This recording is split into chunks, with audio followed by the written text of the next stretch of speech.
Live from Studio B and KPRC2. Houston Life starts now. Happy Wednesday, everybody, and welcome to Houston Life. It is December 4th, 2024. Glad to have you with us. As always, I'm Derek Shore. And I'm Tessa Barretta. Okay, so December... Oh, my dress is kind of falling down there. Okay. Do you feel any pressure to already be decorated? Because the studio looks great. The studio is Christmasing right now. Well, thank you. We did that. Our Houston Life team did this last Wednesday, the day before Thanksgiving. We went off the air and we pulled all the Thanksgiving stuff, the pumpkins, not a pumpkin in sight, and we holidayed out. It looks beautiful. What about your house? How's your house looking? Oh, look at that gorgeous tree. It is a beautiful tree, a beautiful tree. The house is totally fine, although a lot of our seasonal decor, you know, Brandon's not a big fan of seasonal decor. He doesn't like it. He doesn't like stuff. But Christmas, is that on the list? Like, you know, does that count? We make an exception for Christmas, okay, yeah. Good, but a lot of it, I mean, we still have some garland we didn't put out. And you know what, people? Christmas is almost here, so we're not putting it out. What about you? Well, hold on, because I asked that because when we were Nutcracker Market shopping, you had like all these light up cacti, you had all this seasonal decor. So I was just wondering if he let you put all that up, or did you end up divvying some of that stuff out? It ended up leaving town, some of it. So it's true. Brandon didn't love it. And so I gave one to my mom, who was visiting us. And then she's in Phoenix now with my nephews. They got a cactus. Another one's going, oh, well, if my sister's watching the show, then she knows she's getting one too. I'm sorry. We have one at home. Okay. Yeah, but you know, we all have a lot of stuff, and we did get some really great seasonal decor that is out. But I don't know, I may have overspent a little bit. How about you? That's okay. That's okay. It's a season of giving and overspending. So I don't have any Christmas decor up yet in my little apartment. When I went home, usually the day after Thanksgiving, we put up the tree, but none of that was happening. So I think I feel a little behind, because I feel to get the biggest bang for your buck on your Christmas decorations, I mean, they kind of got to go up now, like they have to. Of course. I mean, put them up November 1st is what I think. Right. November 1st. That's a little early. That's a little early. Let the season. Hey, by the way, you haven't seen them yet, but you've probably heard them laughing in the background. We have a beautiful studio audience today. They are from St. Jerome's Catholic Church, right? In Spring Branch area. And they all got on a bus today. Y'all, give yourselves a round of applause. And this young lady in the denim on the front row, you can raise your hand. It's her birthday. Yes. Tell us your name, Janice? Lucille. Happy birthday. She told us she is celebrating her 30th birthday today. Lucille, 30 years young. How does it feel? You look good. You look great. This is a fun group. And you know, we had a nice chance to chat with them before the show today. They take a couple outings every single month, which I think is so great. There's so much stuff to do and see in our city. And oftentimes, I meet native Houstonians all the time who don't get out that often. Or maybe they don't, I don't know, get out to Katy, go to Old Katy and go to one of the breweries there or one of the museums. Right. Everyone knows that Houston is an hour from Houston. So all of these great pockets and all of these neighborhoods, they all have something to offer. I quite like it when I end up, you know, after maybe doing a story or something, I'm like, oh, I never knew that restaurant was over there. Oh, I never knew that was over there. Yeah. Oh, that is one of the best things about this. You can have a new adventure in Houston every single day. You truly can. And I'm so happy to know y'all are going downtown to the Cistern, Buffalo Bayou next week, I think, or in a couple weeks for your next field trip. So that's going to be really cool. Before the show, we had a little bit of downtime to chat with our audience, just to kind of talk about how things go behind the scenes. And we were explaining that every single day on Houston Life, something goes wrong. People often will ask us, does anything ever go wrong on the show?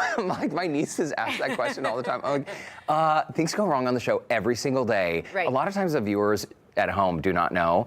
Sometimes it is very obvious. So, like for me, for example, like right now, we have a producer in our ear that we talk to through our earpiece. But sometimes your earpiece, it just comes disconnected. Like this means nothing. It's just in my ear for nothing. So I'll get this in during the commercial break. But you know what? For now, Javon, if you have anything to tell me, you just tell Derek. He'll relay the message to me. There you go. It'll be great. It'll be great. Or maybe our studio audience.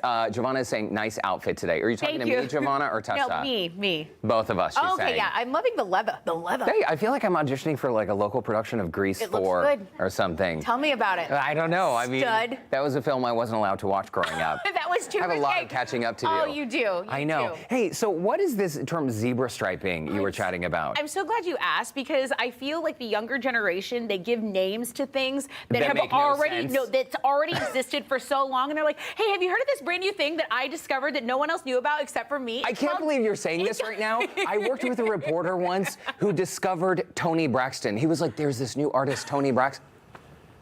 She's been around for a couple decades, people. She's not a new, but he was telling me like it was breaking news. No, bro, you'll love her. Her voice, R&B, you're gonna love her. There's also this wonderful Barbra Streisand. She is just so amazing. You've never heard of her. I have her album. New I will artist, link it to Barbra Streisand.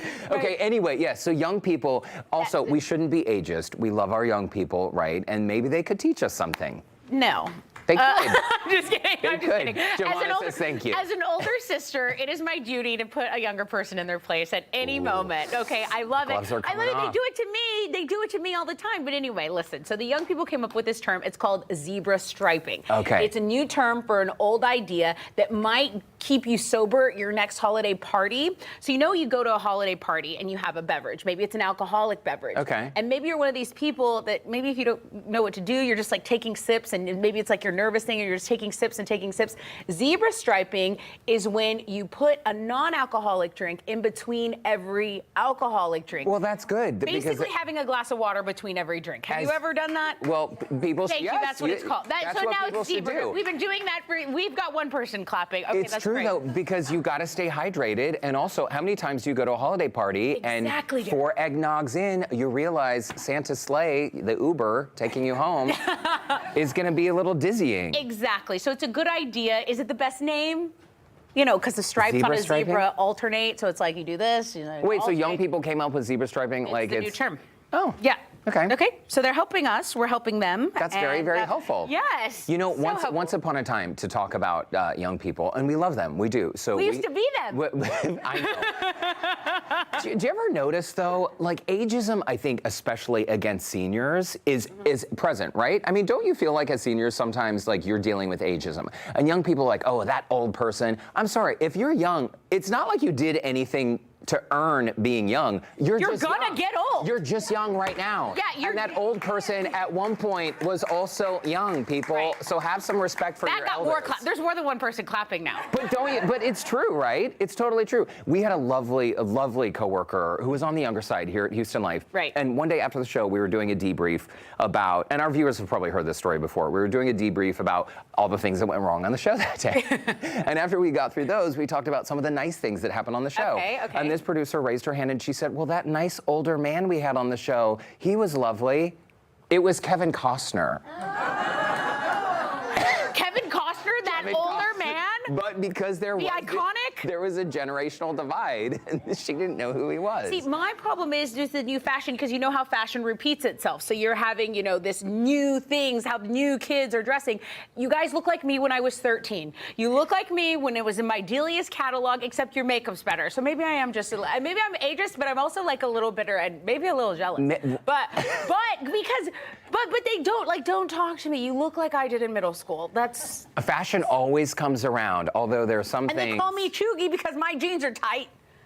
I like my tight jeans. That's a word I am not aware of. Chuggy? Giovanna, tell her. I don't think we have time to explain what that means. Hopefully it's not offensive. All right, well, still ahead on Houston Life. Get ready to run for a good cause at the annual Big Love Cancer Care holiday-themed run. We're going to check in with Lauren Kelly. She's got a preview of this weekend's Santa Dash Fun Run, supporting more than 100,000 cancer kids and their families. Wow. And it's the most wonderful time of year for the Houston Ballet. Nutcracker is on now, running through December 29th. And for one night only, this Friday, the Houston Ballet's Jubilee of Dance is on stage at the Wortham Theater. Mel Camp is downtown to find out how they get it all done.